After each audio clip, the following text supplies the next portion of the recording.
பிரியமானவர்களே, வாழ்வின் வெளிச்சம் வேதவசனத்தின் மூலமாக சந்திப்பதில் மிகுந்த மகிழ்ச்சி.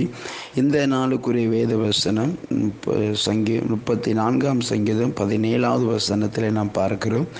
நீதிமான்கள் கூப்பிடும்போது கர்த்தர் கேட்டு அவர்களை அவருடைய எல்லா உபத்திரவங்களுக்கும் நீங்களாக்கி விடுகிறார்.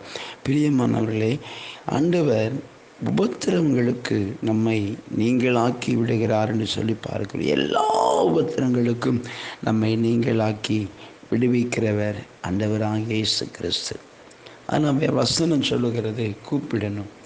இந்த வசனத்தில் அழகாய் பார்க்கிறோம். நீதிமான்கள் கூப்பிடும்போது கர்த்தர் கேட்டு உபத்திரவங்களுக்கு நம்மை நீங்களாக்கி விடுவிக்க வல்லவராக இருக்கிறார். இன்னைக்கு அநேகர் சில அந்த மாதிரி பிரச்சனைகள், சூழ்நிலை, அதிலிருந்து மீள்வதற்கு வழி தெரியாமல் தவிக்கிறத நம்ம பார்க்கிறோம்.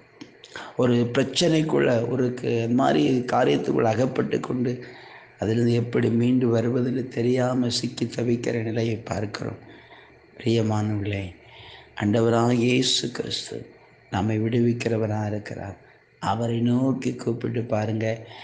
அவர் உங்களுக்கு நிச்சயமாக இறங்கி உங்களுக்கு உதவி செய்வார், உங்களை விடுவிப்பார். ஜெபிப்போம். நன்றி தகப்பனே, இப்போ இந்த வார்த்தை கேட்கிற ஒவ்வொரு பிள்ளைகளுக்கு ஜெபிக்கிறையா. இந்த வார்த்தையின்படி கர்த்தருடைய பிள்ளைகளுக்கு இறங்கி உதவி செய்யுங்க. ஆண்டவரே மக சோதரம் அப்பா, எல்லா உபத்திரவங்களுக்கும் நீங்களாக்கி விடுவிக்கிற தேவன் அப்படியே இன்றைக்கு உடைய பிள்ளைகளுக்கு இறங்கி உதவி செய்யுங்க. ஆண்டவரே, எல்லா இக்கட்டுகளுக்கும் நீங்களாக்கி மீட்டு கொள்ளுங்க. இந்த நாளின் வல்லமை இறங்கட்டும். இன்றைக்கு ஒரு அற்புதத்தை நீங்கள் செய்து உடைய பிள்ளைகளை ஆசீர்வதித்து வழியிடத்தில் அன்பு காரணங்களுமை துடிக்கிறோம். நல்ல பிதாவே, ஆமேன், ஆமேன்.